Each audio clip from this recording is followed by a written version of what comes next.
Hey, what's going on, guys? Oxford King here, and welcome to the Sea of Stars Tips and Trick Battle Combat Guide. I hope you find something helpful in this tutorial. What I wanted to go over is how you basically attack and how you use your battle mechanics. Now, these are very basic things at the very start of the game, but I still wanted to go over this. So what are we looking at here? So if you look at each character, if you're playing with a gamepad, hit right or left on the D-pad, and you're going to see the top right-hand corner what effect that character does on their basic attack. So if we take Zell, for example, you're going to see a sword symbol, like a slash symbol, top right corner.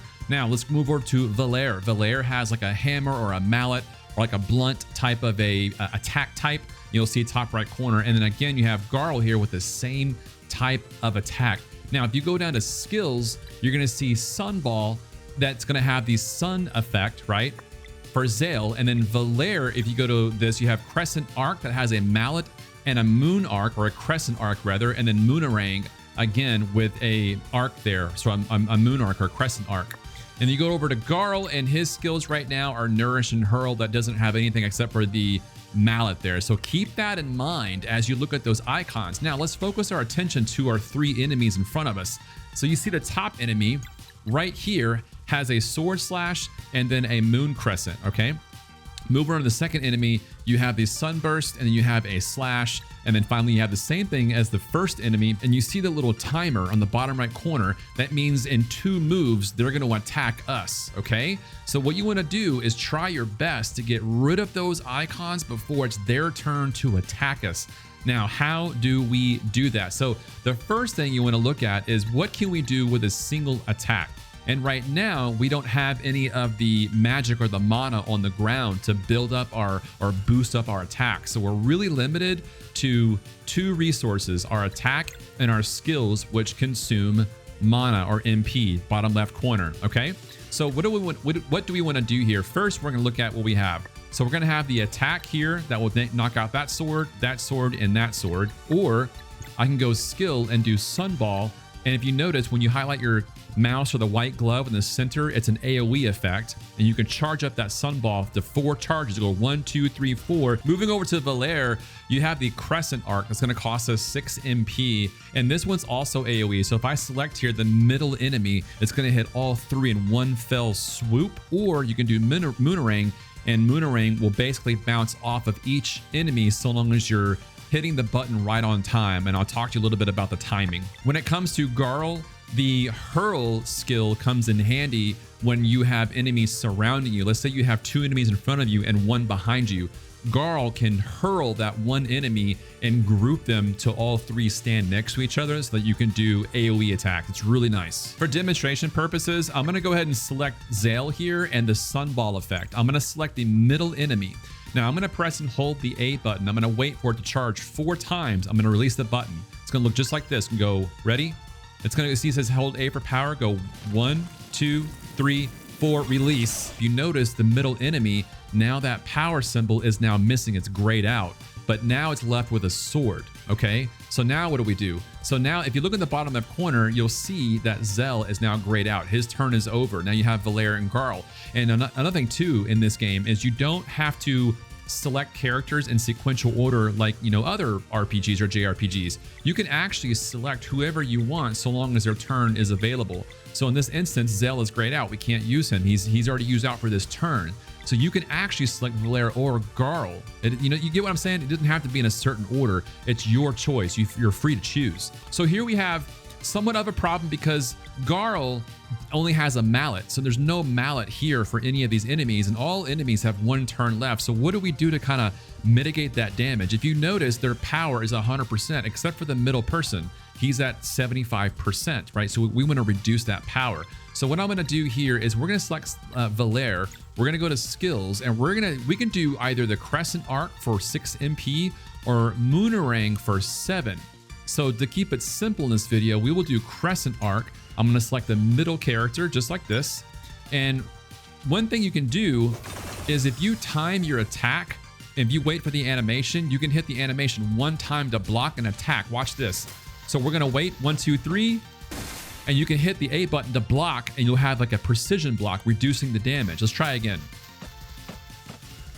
So I blocked all 3 bombs and it reduced the damage. I believe the damage normally is around 15 to 17, but if you time your block by hitting the A button or the X button, depending on your controller, or even the B button, it'll time the block. It'll reduce the damage. So the game is very interactive in case you did not know that. So let's take a basic attack, for instance. We're going to select, let's select Garl here. So Garl has the option between 1 or 2 here. We're going to select the bottom enemy. Now, once Garl goes up to him, if you time your attack, if you hit the same button to attack right on time, any of the characters will do a 2-hit combo, just like this. You see how you did a 1-2 punch? That way you can get 2 punches out of that. So let's say there was 2 symbols of 2 swords. If you're Zale, you would hit the attack button as Zale lands his weapon on the enemy. If you hit the button again, you'll get a 2-hit combo and it'll knock off 2 swords. So the game is very interactive. It's not one of those games where you hit attack and watch the, just watch the player or the character do the animations. No. The game is interactive, very much like Super Mario RPG, where it keeps you interactive, it keeps you engaged, right? Here we go, and just a basic attack right here. 1, 2. You see what I'm saying? You do a little bit more damage. Okay, here we have another encounter here, and if you look off to the left above Zale's icon, right beneath my camera, you're going to see a combo. There's going to be 3 buttons, or there's going to be 3 combo areas. My camera's covered. Let me move my camera up just a little bit. Okay, now you can see beneath my camera, you're going to see that there's a combo and there's 3 dots. Right now it's grayed out. The game does teach you these things, but I kind of want to walk you through this in case you need a little bit more help with the game and the combat system, okay? In this example, we're going to see we have 3 characters. We have 2 suns, a mallet, and 2 arcs, and then it looks like the top character doesn't have anything at all. So if you notice, each character has 2 turns. So what I want to do here is start with Zale and the sun ball. So if you notice, there's 2 suns. So what I want to do is charge up the sun ball in a minimum of twice, up to 4 times. So what we're going to do is we're going to select any one of these enemies. You can actually select the middle one for an AoE effect to hit all 3. So we're going to do that like this, and we're going to charge up our attack. The best we want to do is 4, 2, 3, 4, release.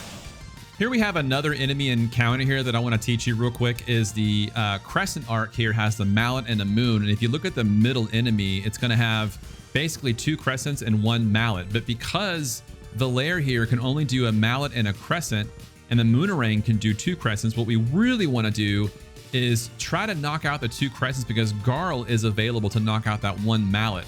So what I'm going to do is do a Moonerang, and if you didn't know, Moonerang is going to bounce between each enemy so long as you're pressing the button right on time to deflect the Moonerang back to each enemy. So it's a timing thing, but it's also fun and very interactive. Let's see if I can't do this right in the video. Here we go. Moonerang to the center enemy, and let's see if we can't bounce this around. Press A to deflect at the top of the screen. Okay, here we go. There we go. It starts to speed up.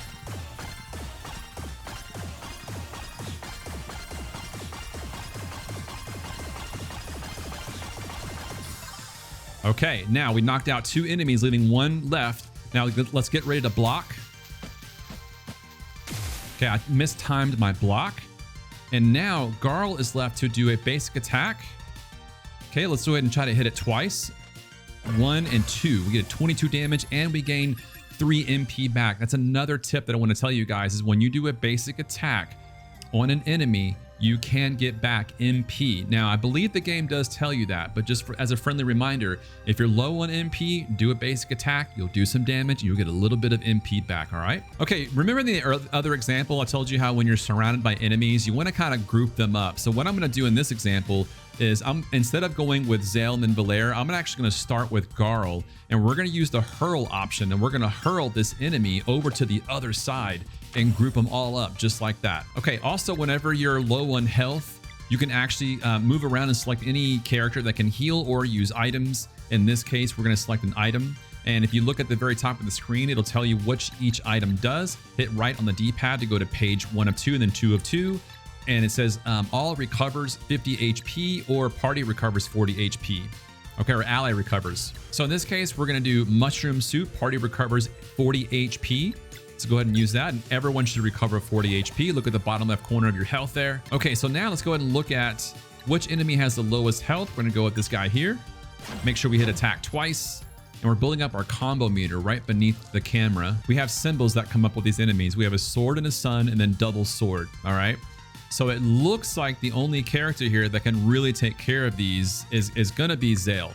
All right, so what I'm going to do is probably get rid of the guy in the middle. And so right now with my basic attack, it's just a sword. Now, if I pull the right trigger, I hit the A button or whatever controller you're using, I'm now going to power up my basic attack. Now look at the top right corner. Now you have a sword and a sun. So perfect. We're going to knock out this guy here. And if you don't know, whenever you take in that magic off the ground, you're enhancing your attack with magic. That's why you're glowing. You have a magic attack now. All right. So now not only do we knock out the two symbols, but we ended up taking out the enemy. Okay, so since the bottom enemy has two swords, neither one of my other characters has a sword. Now, one thing we could do to reduce the power of the bottom enemy is we can look at Valaire's combo.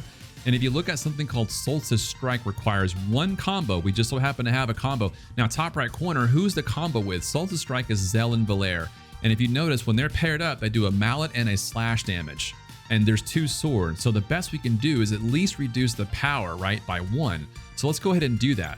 So we're going to select our enemy, and they're both going to go in.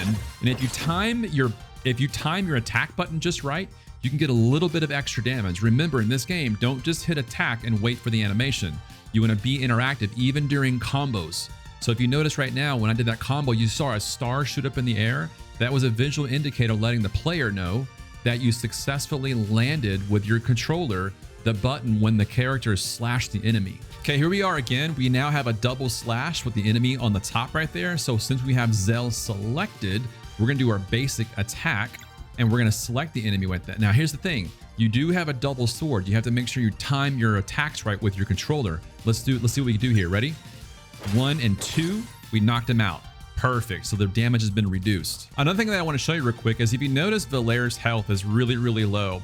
And even though Zale is grayed out, Garl is still available and he has a skill called Nourish. Now what I want to do, instead of using a single powered Nourish, I'm going to boost the Nourish because I have the mana like emblems or the orbs on the ground. I'm going to pull the right trigger and I'm going to hit the A button just once. You can do it twice if you want to.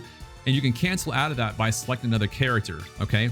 So we're gonna choose Garl. We're gonna hit A one time. That way we can power up his skills. And we're gonna choose Nourish. And we're gonna heal Valaire with one boosted Nourish. And let's see what the results are.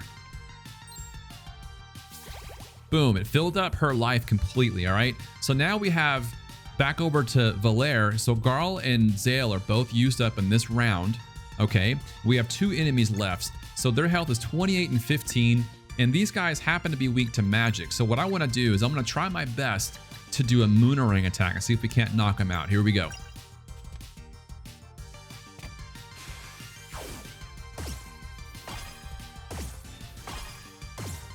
The pressure's on.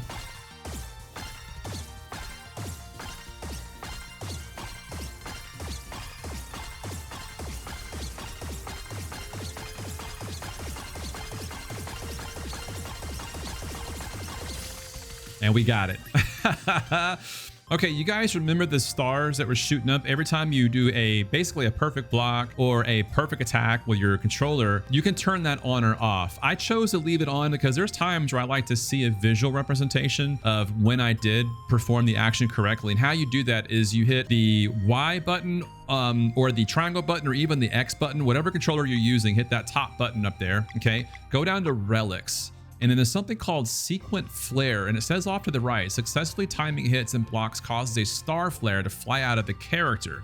So I enabled that just because I do like seeing that. If it annoys you or bothers you, just turn it off. That way you can only hear that perfect block or perfect connect of your weapon. But I actually kept it on for now because I do like seeing that I actually did the perfect block or perfect hit. You know, another tip that I want to tell you guys, and it's more of a reminder, I've already talked about it in this video, but I feel like I need to kind of, you know, double down on this tip and trick right here. And it's don't forget that when you're trying to figure out the puzzle here with the enemies of what they have, the icons, don't forget to power up your basic skill attack, because outside of Garl, right, Valaire and Zale here will always have an enhanced magic attack where you get two symbols. Just you got to remember that, because even I forget about that sometimes. So if you look at your basic attack of Valaire, it's a mallet, right? So if you press and hold the right trigger, and you pull in that magic, guess what happens? Now you have two symbols now. And that's something that I'm trying to get you guys to remember, even myself, that with Garl, when you charge up his normal attack, it's still left with a single mallet. Okay, so just keep that in mind. I really hope this video was helpful. You guys drop a like, subscribe, comment down below, and let me know, are you enjoying Sea of Stars? And hopefully we'll see you guys in my next live stream of Sea of Stars. We'll see you guys in a bit. Y'all take it easy. Bye-bye.